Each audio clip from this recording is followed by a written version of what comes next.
Hi members, this is Emrich and I'm pleased and honored to take a few minutes to share with you a little bit about our planning process.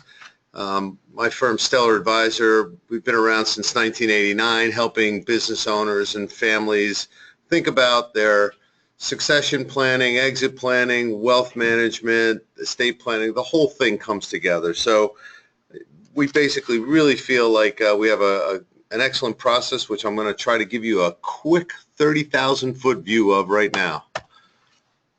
Okay, we have a 6-step process, which was originally developed by a good friend of mine, John Leonetti, who wrote the book Exit Your Business and Protect Your Wealth. And we really enjoy this process because it brings clarity to where a business owner wants to go.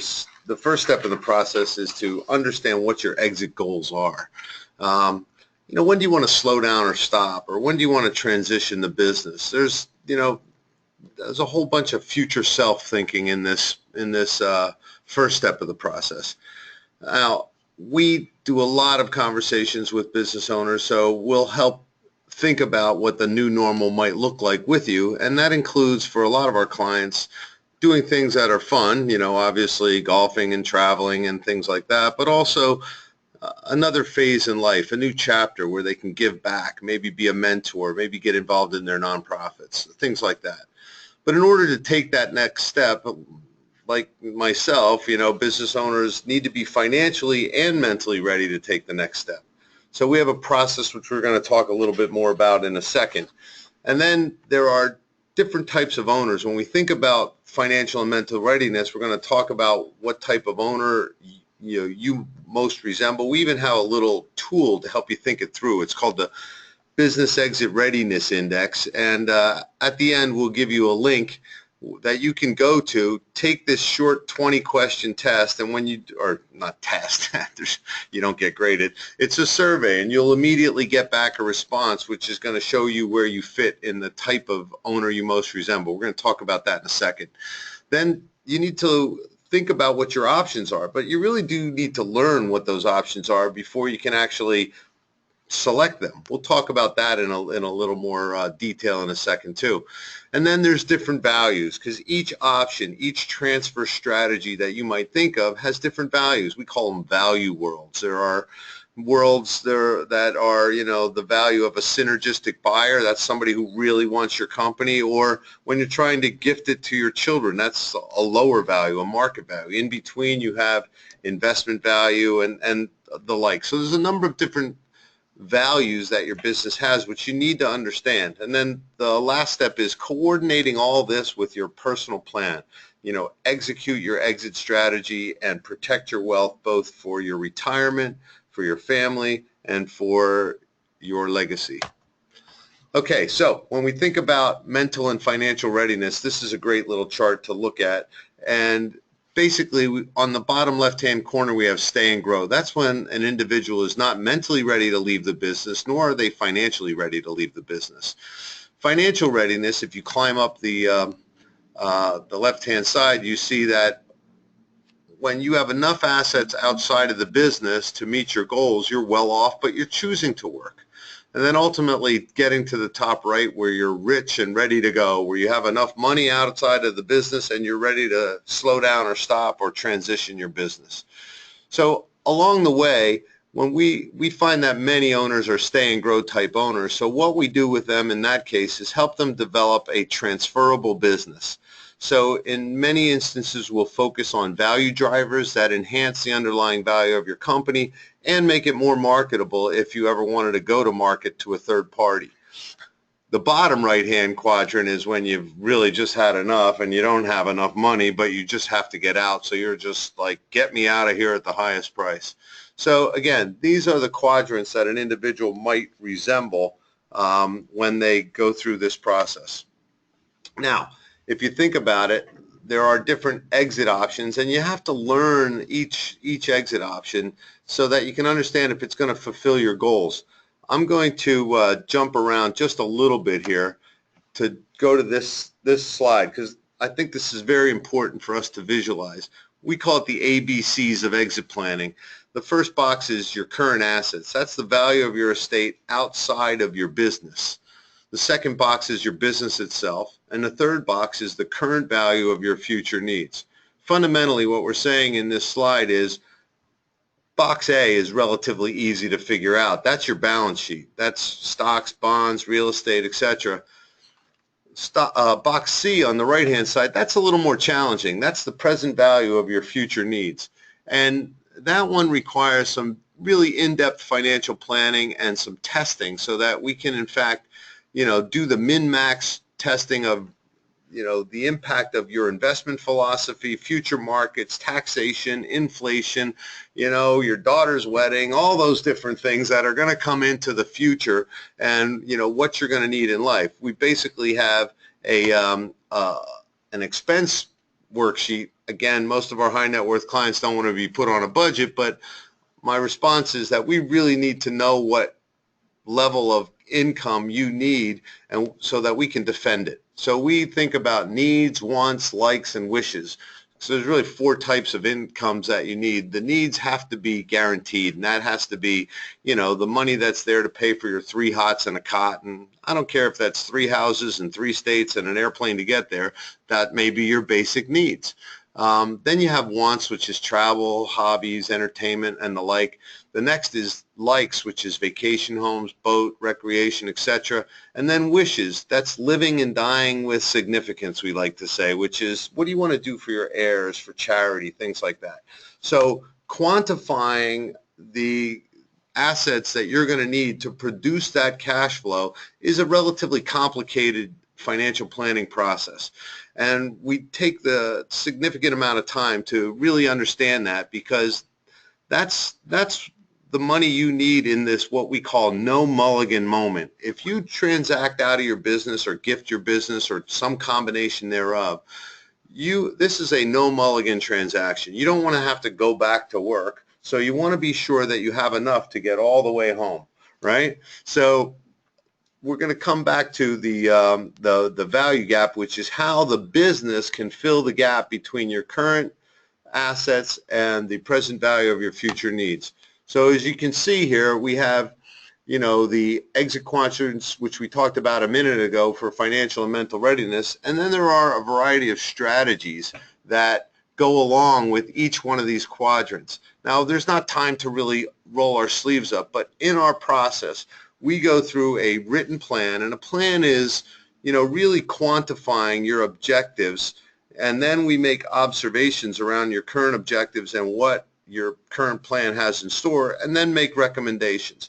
And a goal without a plan is a wish, they often say. And the bottom line is that putting a plan to paper is even more important than just having it rattle around in your mind. So that's what we help you do, and then quantify each one of these strategies. Real quickly, MBO is a management buyout, gift, self-canceling installment notes, pre-funded employee stock ownership plans, private equity group recapitalizations, ESOPs, the other ones you pretty much know. So the issue is that in many cases, a real plan comes down to one or a combination of these strategies, which we put together, quantify, stress test, and then really evaluate before you step into that no mulligan transaction, which is the transition of your business.